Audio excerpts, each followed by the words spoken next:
हिंदू धर्म के अंदर भी लिखा है कि मरने के बाद दोबारा जन्म होगा। अभी मजा आएगा ना भिड़ो। हमारे यहाँ पर भी लिखा मरने के बाद अल्लाह दूसरी जिंदगी हमें और आपको देगा। इसीलिए कहा गया पुनर्जन्म। पुनः मानी फिर, जन्म मानी पैदाइश, दोबारा पैदाइश। बात तो सही है। हमारे यहाँ क्या कहा गया? दूसरी जिंदगी। आज ही बदल लिया। दूसरी जिंदगी हमें और आपको दी जाएगी। आवागमन नहीं है। मरने के बाद कुत्ता, कुत्ते के बाद बिल्ली, बिल्ली के बाद चूहा, 7 जन्म, 7 तरीके के जन्म होंगे। कहते नहीं 7 जन्मों में हम तुम्हारे साथ रहेंगे। ये हिंदू धर्म में 7 जन्म हो सकते हैं। राजा जी अपनी शक्तियों का पूरा इस्तेमाल कर रहे हो, लेकिन लौंडा यहाँ नहीं रुकता। अच्छी तरह याद रखो, ये जो दुनिया है, इस दुनिया के अंदर अल्लाह ने हमें और आपको पहली और आखिरी मर्तबा भेजा है। इससे पहले इस दुनिया में हम कभी नहीं आए थे और इस दुनिया में मरने के बाद फिर हम दोबारा नहीं आ सकेंगे। इस्लाम ये तस्वुर अता करता है कि जो लोग कहते हैं कि जन्म जन्म होगा, कोई कहता है 7 जन्म होंगे, कोई कहता है दूसरा जन्म होगा, कोई कहता है अगला जन्म होगा। इस्लाम में अगले जन्म और पिछले जन्म और 7 जन्म और दूसरे जन्म का कोई तस्वुर नहीं है। अच्छा, हमको सिखा रिया है। उठा ले बाबा, उठा ले। मेरे को नहीं रे, इन दोनों को उठा ले। इसलिए कुरान मुकद्दस अल्लाह की किताब पुकार पुकार कर कह रही है, दुनिया में पहली और आखिरी मर्तबा आने वालों, तुम्हारे आने का मकसद क्या है? तो कुरान कहता है, अल्लज़ी खलक़ल मौत वल हयात लियब्लुवकुम अय्युकुम अहसनु अमला, कि हमने जिंदगी और मौत, क्या बोला तूने? हमने जिंदगी और मौत को इसलिए पैदा किया ताकि हम तुम्हारा इम्तिहान लें, हम तुम्हें आजमाएं कि कौन थोड़ा सा अमल करके, कौन थोड़ी सी जिंदगी को पाकर अच्छा अमल करता है। तो रुको जरा, सब्र करो। मैं आपसे ये जानना चाहता हूँ कि जैसे सिख धर्म में ये माना जाता है कि किसी व्यक्ति की मृत्यु हुई है, वो कहीं ना कहीं फिर जन्म लेगा, क्या इस्लाम इसको मानती है? नहीं नहीं। कहीं ना कहीं ने सिर्फ एक जगह लेंगे, आखिरी नेक्स्ट जिंदगी। और यही सही मानों में वेद में लिखा है, पुनर्जन्म नेक्स्ट जिंदगी। कहीं ना कहीं यहाँ पैदा हुआ, अमेरिका में करेंगे बिल्कुल, किधर भी वेद में नहीं लिखा है। वेद में कहीं नहीं लिखा है, ये पंडितों ने अपनी तरफ से पेश किया है। पुनर्जन्म जो कुरान में है और वेद में है, उसके मानी नेक्स्ट लाइफ, ये हम मानते हैं। लेकिन कहीं ना कहीं यहाँ लेंगे नहीं, एक ही जगह आखिरत में। जो पुनर्जन्म है वेद में, सिखिज्म में, इस्लाम में यकसा है। क्या अगले बार जिएंगे, एक बार मरेंगे, अगली बार आपका हिसाब किताब होगा, डे ऑफ जजमेंट। और फिर आप हिसाब किताब के हिसाब से जैसे आपने अमाल किए, जैसे आपने कर्म किए इस दुनिया में, उस तरीके से आप स्वर्ग या नरक में जाएंगे। अभी बता दे भाई, अभी बता दे। ये फंस गया सीएम।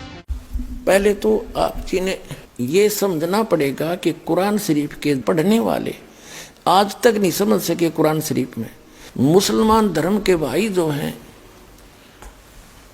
वो कुरान शरीफ को ठीक से ना समझकर उन्होंने क्या विधान बना रखा है, ठीक से ना समझकर उसके श्लोकों को, मंत्रों को, आयतों को उन्होंने ये फाइनल कर दिया है कि कुरान शरीफ का ज्ञान दाता, जिसको ये अपना अल्लाह ताला मानते हैं, वो क्या कहता है, उन्होंने कैसा विधान जान लिया कि ऐसा कहा गया है। इन्होंने क्या मान रखा कि पुनर्जन्म नहीं होता। अब पुनर्जन्म के बारे में वो नहीं मानते। वो क्या कहते हैं कि एक बार आप पैदा हो गए, आपकी मृत्यु जैसी भी उस भगवान ने निर्धारित कर रखी है वो हो जाएगी। उसके बाद आप कब्रों में दबा दिए जाओगे, ठीक है। और जब कयामत आवेगी, यानी कयामत माने महाप्रलय होगी, पृथ्वी भी नहीं रहेगी, सारा कुछ नाश हो जाएगा, आकाश भी नहीं रहेगा। उस समय आप सभी को उन कब्रों से निकाला जाएगा और फिर जीवित किया जाएगा। जिन्होंने कुरान शरीफ के ज्ञानदाता की आज्ञा का पालन किया और उसके अनुसार भक्ति साधना उपासना करते रहे, वो तो जाएंगे जन्नत में। और जिन्होंने आज्ञा का पालन नहीं किया, जो विमुख रहे और बकवाद करते रहे, वो जाएंगे नरक में। स्वर्ग को कहते हैं वो जन्नत यानी बहिश्त, और नरक को कहते हैं दोजख। तो सदा के लिए फिर कोई जन्म नहीं होगा, इनका मानना है। किनका? मुसलमान भाइयों का। ये दोष मुसलमान भाइयों का नहीं है, उनके कुरान शरीफ के पढ़कर सुनाने वालों की गलती रही है, वो समझ नहीं सके। जैसे पवित्र बाइबल के अंदर जो वर्णन है, परमात्मा निराकार है, उसको स्पष्ट लिखा है प्रथम ही उत्पत्ति में, और आज तक सब उसको निराकार बता रहे। तो वो उस ईसाई धर्म और यहूदी धर्म के व्यक्तियों का दोष नहीं है, उसके पढ़ने वालों की त्रुटि है। ऐसे ही गीता जी के अंदर जो वर्णन है, ये श्री कृष्ण जी को सुप्रीम पावर मान रहे थे। गीता जी के जो अनुवाद करता और इसके विवेचन करता, इस पर प्रवचन करता हमारे हिंदू धर्म के आचार्य और शंकराचार्य, संत महंत और मंडलेश्वर, इनको कख भी पता नहीं था। तो ये दोष हिंदू धर्म के व्यक्तियों का नहीं है, ये दोष उन नीम हकीम गुरुओं का, जो समझ नहीं सके इस पवित्र ग्रंथ के रहस्य को। इसी प्रकार ये कुरान शरीफ के अंदर जो गूढ़ रहस्य है, उसको ना समझकर जो मुसलमान धर्म के सभी लोग भ्रमित हैं, वो उनका दोष नहीं है, वो उन मुल्ला और काजियों का है, जो उनको समझ नहीं सके, ढंग से समझा नहीं सके। अब इन्होंने तो फाइनल कर दिया कि जो जन्म ईब ताप का हो गया और मृत्यु हो जाएगी, कब्र में दबा दिए बस, उसके बाद कभी कयामत आवेगी, आखिरत आवेगी। आखिरत माने अंत आवेगा, तो उस समय सबको एक वचन से वो अल्लाह जीवित कर देगा, और फिर स्वर्ग में जाने वाले स्वर्ग में जाओ, नरक में जाने वाले नरक में। फाइनल कर दिया, फिर कभी कुछ नहीं होगा। ये मानना है मुसलमान धर्म के व्यक्तियों का। पहले भी नहीं हुआ है ऐसा, एक ही बार होगा, यू फाइनल है इनका। अगर पहले कभी हुआ होता जन्मवीर, फिर कयामत आई होती, तो पुनर्जन्म आपा हो गया। तो ये मानते नहीं पुनर्जन्म को, बिल्कुल नहीं मानते। लेकिन वास्तविकता क्या है कि पुनर्जन्म होता है।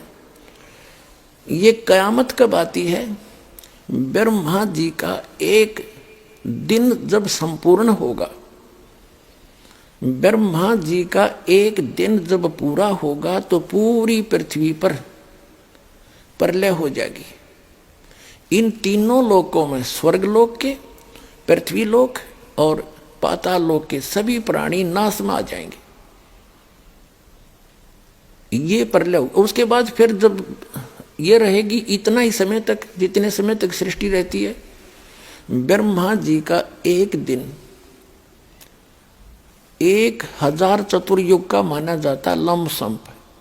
एक चतुर्युग में 43,20,000 वर्ष होते हैं। सतयुग, त्रेता, द्वापर कुल मिलाकर ये चतुर्युग कहलाता है। इसमें 43,20,000 वर्ष होते एक चतुर्युग में। 1000 से गुणा कर दो, 4,32,00,00,000 वर्ष तक यह सृष्टि रहेगी, स्वर्गलोक, पृथ्वीलोक और पाताल लोक पर। फिर तीनों लोकों के सब प्राणी नष्ट हो जाएंगे, इस पर जल जल हो जाएगा। इसको कयामत कहते हैं। जब इतना ही समय रात्रि का बीत जाएगा ब्रह्मा जी का, इन पर पुनः फिर से स्टार्ट होगी ऐसी सृष्टि। ये एक कर्म है, और जन्म मृत्यु तब तक बनी रहेगी जब तक पूर्ण परमात्मा की भक्ति नहीं करेंगे। तो वहां सतलोक में चले जाएंगे। ये जो दास आपको भक्ति देगा, उससे आपका जन्म और मरण सदा के लिए समाप्त होगा। वहां नरक नहीं है, वह जन्नत जन्नत है, वहां कोई दोजख की आंच नहीं है। वो व्यक्ति वही जाएंगे जो यहाँ इस दास के द्वारा बताई इस भक्ति से परिपूर्ण हो जाएंगे, बुराइयों से बचे रहेंगे और मर्यादा में रहेंगे, वो उस स्थान पर जाएंगे। तो जन्म मरण होता है, और कुरान शरीफ भी जन्म मरण का प्रत्यक्ष प्रमाण देती है। जो प्रसंग चला था जन्म और मरण का, यानी पुनर्जन्म पुनरुत्पत्ति का, कुरान शरीफ के अंदर आपको ज्ञान देते हैं, दिखाते हैं। पवित्र कुरान शरीफ,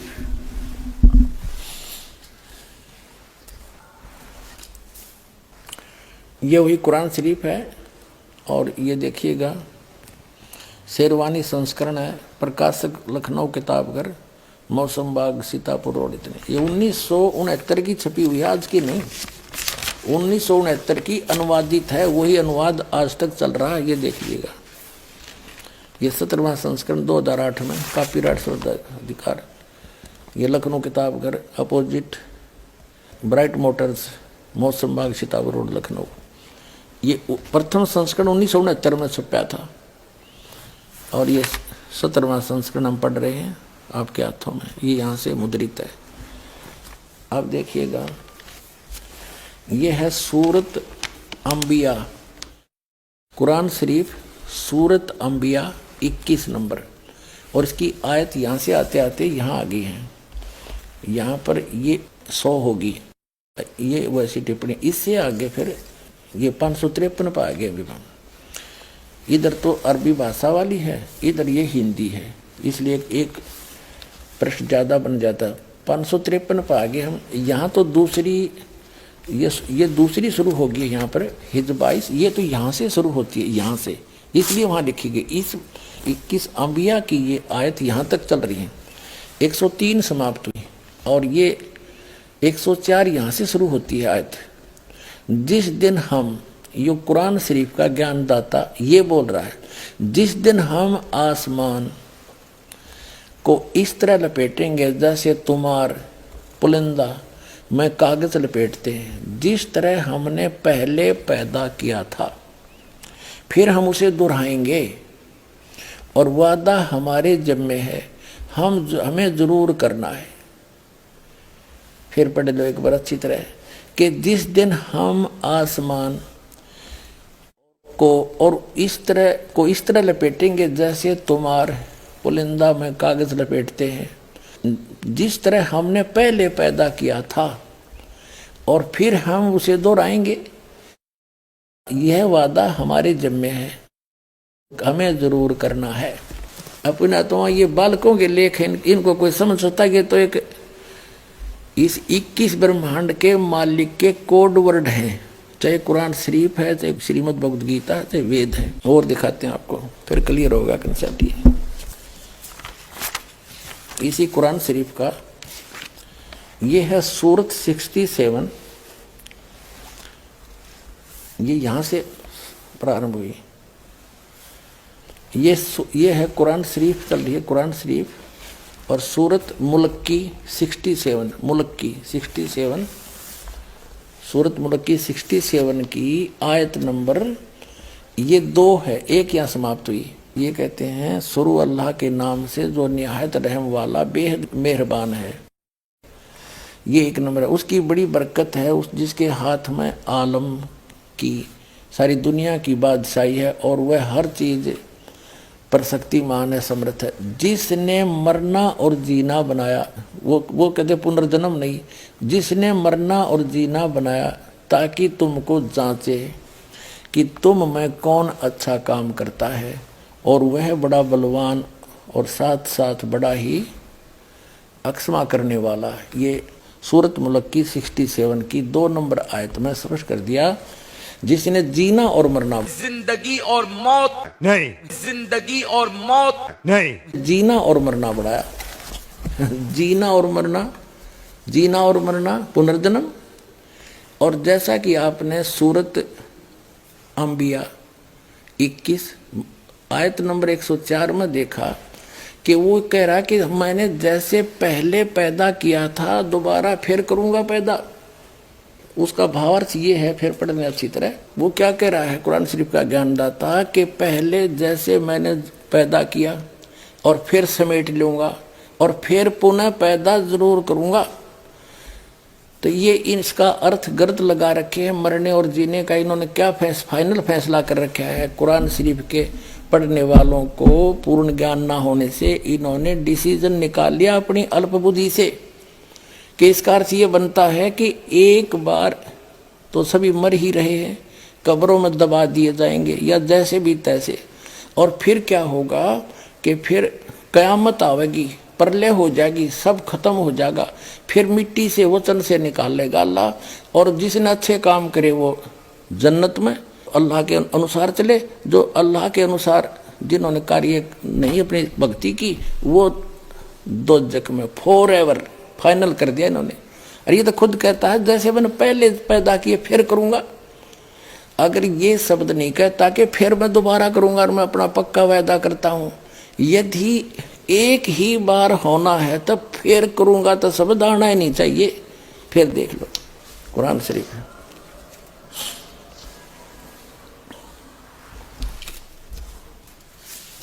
ये वही किताब है कुरान शरीफ। फिर दोबारा दिखाते हैं आपको, ये है सूरत अंबिया 21, कुरान शरीफ सूरत अंबिया 21 की आयत नंबर ये चलती चलती आ रही है, ये आके आगे ये 100, इसके बाद यहाँ आ जाती है 553 पृष्ठ पर। मौसम बाग सीतापुर रोड लखनऊ से छपे प्रकाशन के, यहाँ देखिएगा 103 खत्म हुई, 104 नंबर आयत चली। जिस दिन हम आसमान को इस तरह लपेटेंगे, यानी क़यामत के समय, जैसे तुम्हार यानी कागज का रोल बना दिया जाता है, लपेट लेते हैं, और जिस तरह हमने पहले पैदा किया था उसी तरह हम दोहराएंगे, फिर पैदा करेंगे, और वायदा हमारे जिम्मे है, हम जरूर करना है। अब क्या स्पष्ट हो गया? यदि जो ये निष्कर्ष निकाले बैठे मुसलमान भाई कि एक बार क़यामत आवेगी तब तक ये गुफा उस कब्रों में फट रहेंगे, तेरा गजब, ये कोई ज्ञान है? वास्तविकता क्या बता रही कुरान शरीफ की? ये वही है कि जैसे क़यामत आओगी प्रलय होगी, उसके बाद फिर दोबारा सृष्टि रची जाएगी, पुनर्जन्म होगा सबका कर्म अनुसार। कुरान शरीफ तो ये कहना चाहती है, ये गलत समझ रहे हैं, इनको ज्ञान नहीं है बिल्कुल भी। अब इससे नहीं कोई नू कहेगा इसका तजुर्मा गलत कर दिया, तजुर्मा अनुवाद ठीक ना कर रखा होगा, सारा मैं दिखाऊंगा। ये देखिएगा कुरान मजीद, ये सिर्फ नाम नाम का अंतर है, लेख ज्यों का त्यों है। ये है तजुर्मा मौलाना फतेह मोहम्मद खां साहिब जालंधरी तसही, मौलाना अब्दुल मजीद सरवर साहिब, प्रकाशक है Farid book depot private limited नई दिल्ली से। यही है सारा कुछ, वही है। ये 2006 में छपा है, 982 पृष्ठ है, ये यहाँ से प्रकाशित है, दरियागंज नई दिल्ली से। ये इनके फ़ोन और फॉक्स नंबर। अब आपको दिखाते हैं, ये है सूरत अंबिया कुरान मजीद, नाम ना बदल रखा है, शरीफ कहो चाहे मजीद कहो, कोई अंतर नहीं है। सूरत अंबिया 21। अब यहाँ आ जाते हैं हम आगे अगले पृष्ठ पे, 104 आयत पर पहुँचेंगे। यहाँ पर दूसरी शुरू हो जाती है हज, लेकिन ये होती यहाँ से शुरू, इसलिए वहाँ लिख दिया जाता ये हज वाली, लेकिन ये चल रही है अंबिया 104। जिस दिन हम आसमान को इस तरह लपेट लेंगे जैसे खेतों का तुमार लपेट लेते हैं, जिस तरह हमने कायनात को पहले पैदा किया था, आए है, उसी तरह दोबारा पैदा करेंगे। यह वायदा जिसका पूरा करना जरूरी है, हम ऐसा जरूर करने वाले हैं।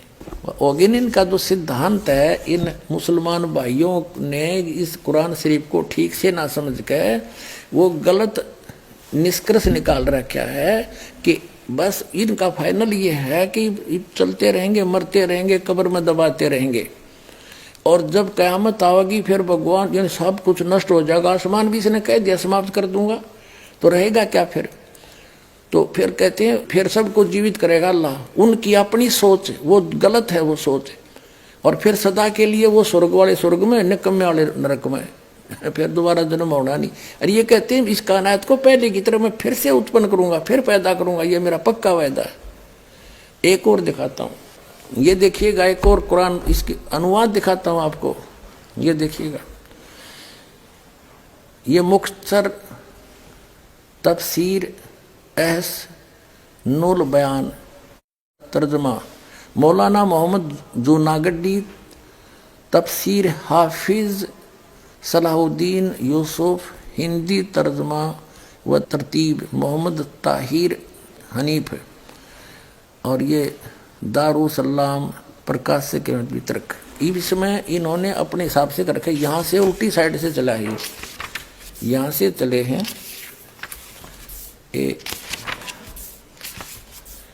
ये 1 नंबर यहाँ से शुरू होती है। हम जैसा भी अपने इस पर आ जाते हैं। ये देखिएगा, ये है सूरत अंबिया 21 और 571 पर, ये 570 उल्टा चला, इसमें 70 उधर 71 है, और ये 104 नंबर आयत है। जिस दिन हम आकाश को इस तरह लपेट देंगे जिस तरह रोल के कागज पंजी का लपेट दिए जाते हैं, और हमने पहली बार पैदा किया था उसी तरह दोबारा करेंगे। यह हमारा मजबूत वादा है और यह हम जरूर करके रहेंगे। ठीक हो गया। जिस तरह हमने पहले पैदा किया था उसी तरह फिर करेंगे। पुण्यात्माओं, यदि इन मुसलमान भाइयों ने कुरान शरीफ को ढंग से समझा होता तो ये पहले ही समझ जाते। और फिर इसमें इसने स्पष्ट कर दिया है, जब पूरे सभी को प्रलय करूंगा और सब आकाश तक भी समेट दूंगा, इसका मतलब सब नाश हो जाएगा, फिर रहेगा क्या? वो कहाँ रहेगी फिर? जन्नत इनकी। और क्या फिर पैदा करूंगा ही करूंगा, मैं उसको पुनः पैदा करूंगा, ये मेरा वायदा है। और पुण्यात्माओं, ये तो फिर दोबारा नाश करने की बातें खत्म हो जाती। अगर पहली बार ही इनका जो मानना है वो ये है, केवल एक बार ये यहाँ पैदा होते रहेंगे, मरते रहेंगे, कब्रों में जाते रहेंगे, और फिर प्रलय करेगा भगवान, सब कुछ नाश हो जाएगा। बस फिर फाइनल है इनका फैसला, अच्छे काम करनी है जन्नत में और बुरे करनी है नरक में, यानी दोजख में फॉर एवर। और यूँ कहा मैं फिर पैदा करूंगा पुनः, जैसे मैंने पहले पैदा किया था। तो दोबारा पैदा करनकार, दोबारा क़यामत लाने का तो जिक्र खत्म हो जाता है। वास्तविकता ये है कि ये जो दास ने सृष्टि रचना बताई ऐसे चलता है। और जब ब्रह्मा जी की मृत्यु होगी, ब्रह्मा जी के एक दिन में पूरी ये क़यामत आती है, पृथ्वी, स्वर्गलोक और पाताल लोक पर कति जल ही जल हो जाएगा, सब समाप्त हो जाएंगे। वह जन्नत भी ना रहे इनकी, स्वर्ग जो जन्नत मानते हैं वो भी नहीं रहेगी। एक तो ये कहते हैं मुसलमान भाई के कुरान शरीफ का ज्ञान सबके लिए है, सब मानव समाज के लिए है, किसी जाति विशेष के लिए नहीं है। तो जैसे हजरत मोहम्मद जी को एक जबरिल नाम का देवता एक बुराक नाम के जानवर पर खच्चर जैसे बैठा के ऊपर ले गया जन्नत में, और जन्नत में के देखा कि बाबा आदम बैठे, हजरत मूसा जी, हजरत ईसा जी, हजरत इब्राहिम, हजरत दाऊद वहाँ मिले, और उनसे मिले वो जा करके जन्नत में, उनको नमाज पढ़ाई, बाबा आदम से बात करी। तो बाबा आदम और कैसे पहुँच गए? वो तो कब्र में रहने चाहिए थे, क़यामत आई ये नहीं है अभी। आप दिखाता हूँ आपको, ये देखिएगा, ये जीवनी हजरत मोहम्मद सल्लल्लाहु अलैहि वसल्लम, ये यहाँ से छपी है, देखिएगा।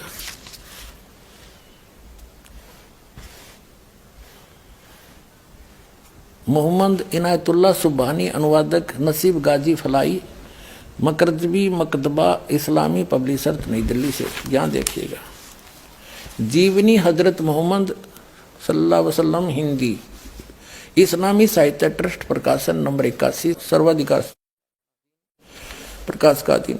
नाम मूल किताब मोहम्मद अरबी उर्दू से इसकी हिंदी की गई है, ये यहाँ से छपी है, और ये यहाँ से मुद्रक है इसका। अब इसमें आपको ले चलते हैं, थोड़ा सा दिखाएंगे, ज़्यादा नहीं, संकेत बहुत है समझदार को। 164 पृष्ठ दिखाते हैं इस पुस्तक के।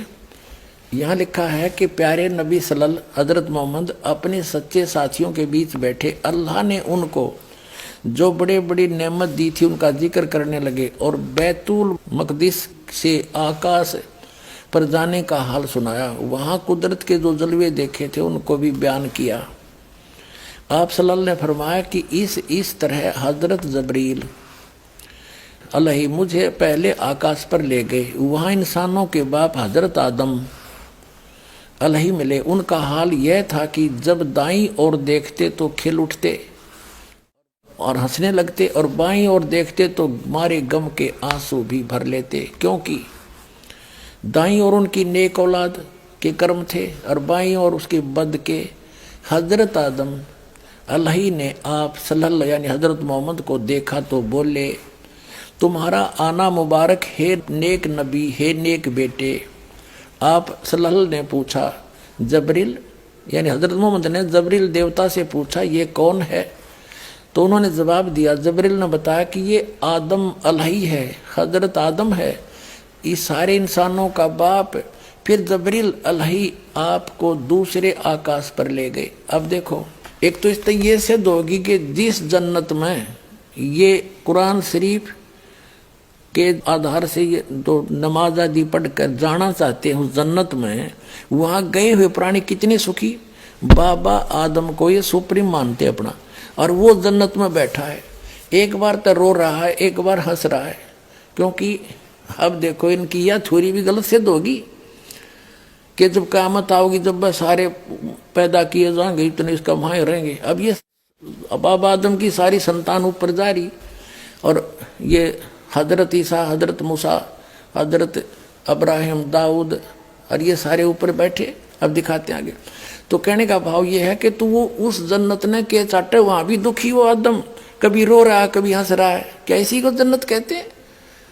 यह साधना गलत है। जहाँ ये जाते हैं वो ये काल का लोक है, ये पितर लोक है, और वहाँ एक तरफ पितर लोक है, एक तरफ स्वर्ग है, एक तरफ नरक है, वो बहुत बड़ा क्षेत्र है।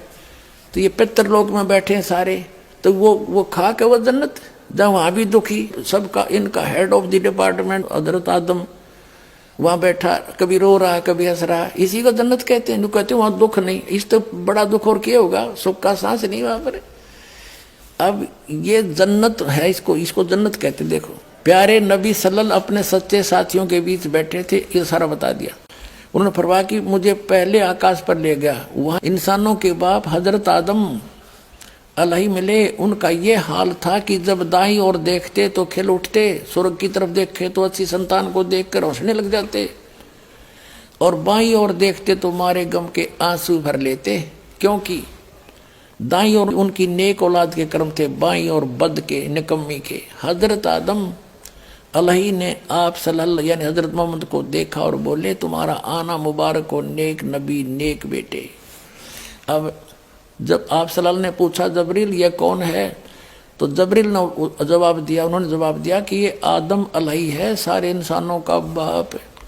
अलही आप सल्लल्लाहु को दूसरे आकाश पर ले गए, फिर तीसरे पर, फिर आगे बढ़ते गए। आप सल्लल्लाहु जिस नबी के पास से गुजरते, ये मनमोहक शब्द कानों में गूंजते, तुम्हारा आना मुबारक है नेक नबी, है नेक भाई। इस तरह आप सल्लल्लाहु सातवें आसमान पर पहुंच गए। वहाँ हजरत अब्राहिम अलही मिले और देखते ही बोले, तुम्हारा आना मुबारक हो, है नेक नबी, है नेक बेटे।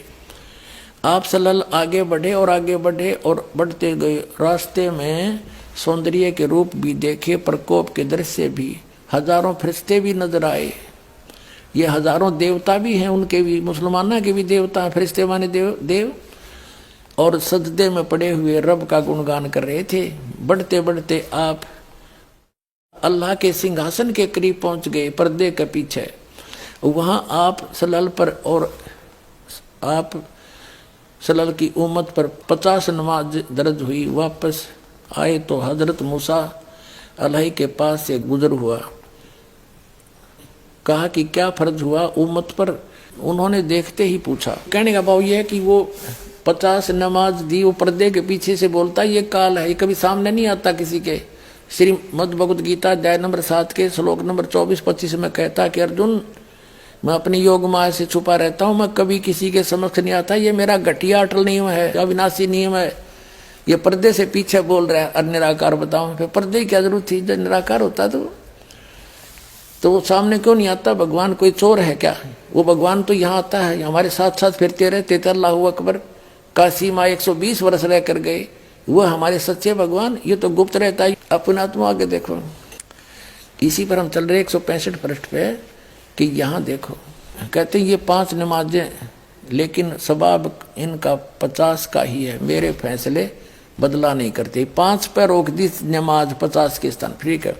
पूरी रात बीत गई और आप सल्लल्लाहु के प्यारे साथी बैठे रहे। ये जो अपनी आत्म कथा जो ऊपर देखा वो बता रहे थे हजरत मोहम्मद जी, वो देखना। पूरी रात बीत गई और आप सल्लल्लाहु प्यारे साथियों बैठे रहे। आप सल्लल्लाहु ने आकाश पर जो दृश्य देखे थे, खुदा की कुदरत के और जो जो जलवे नजर आए थे, उन्हें आप पूरी दिलचस्पी के साथ सुना रहे थे। साथी मजे ले लेकर सुन रहे थे। आपने जन्नत में जो कुछ देखा, या उनकी जन्नत, आपने जो जन्नत में जो कुछ देखा वह भी बयान किया और नेक साथियों को खुशखबरी दी। जन्नत में यह नेमतें तुम्हारा इंतजार कर रही हैं। अब और दिखाते हैं 161 पृष्ठ पर देखो, इसी पुस्तक के 161 पृष्ठ पर जीवनी हजरत मोहम्मद के ये क्या कहते हैं कि प्यारे नबी सल्लल्लाहु, वो बता रहे हैं हजरत मोहम्मद जी, आज रात बुराक नामक एक जानवर आया, उस पर बैठकर मैंने बैतुल मकदस की सैर की। वहां पहुंचा तो नबियों की जमात आई, उनमें इब्राहिम अलैहिस्सलाम थे, मूसा और ईसा अलैहि भी थे। मैंने उन सबको नमाज पढ़ाई। अब सुन ले डॉक्टर जाकिर भाई, मुसलमानों ने अपना विधान अपने आप बना रखे कुरान शरीफ को ना समझ कर। अब ये कहते हैं जब सारे कब्रों में दबा दो, दबाते रहो, और तो ये आवेगी 4 अरब 32 करोड़ वर्ष जब बीत जाएंगे, जब यह कयामत आवेगी, इतने तो वो उन कब्रों में फंसे रहेंगे, सड़ेंगे पड़े पड़े। पुण्यात्माओं, उस जन्नत ने शर्मा मारेंगे। अरबों वर्ष तक उस कब्र में घुसड़े पड़े रहे हम, अरबों वर्ष के बाद फिर कभी कयामत होगी जब उसमत निकाले जाएंगे। इस तक बूंदी कैद तो पहले भोग लिया हमने, चाहे नरक में जाओ चाहे स्वर्ग में, इससे बूंदा नरक क्या होगा? As per your rule. बाकी ये गलत है तुम्हारा मानना। अगर ये नियम फाइनल होता, हजरत मोहम्मद जी को ये ऊपर ले गए हुए सारे नबियों की जमात वहाँ ऊपर देखा जन्नत में, उनको नमाज पढ़ाई, बाबा आदम मिले, बाबा आदम की सारी संतान वहाँ नरक में पड़ी, कुछ जन्नत में। ये सिद्धांत भी इनका गलत सिद्ध हुआ कि जो बाद में ही सब जीवित किए जाएंगे, ये गलत सिद्धांत है, भ्रमित है। वास्तविकता ये है कि जन्म मरण जो परमात्मा ने आकर बताया ऐसे ही होता है, लेकिन पूर्ण परमात्मा की सत भक्ति करने के उपरांत फिर ऐसे स्थान पर चले जाएंगे वहाँ नरक नहीं है, वहाँ जन्नत ही जन्नत है, वो सतलोक है। वहाँ भी मनुष्य जैसा शरीर होगा लेकिन दूसरा मटेरियल होगा।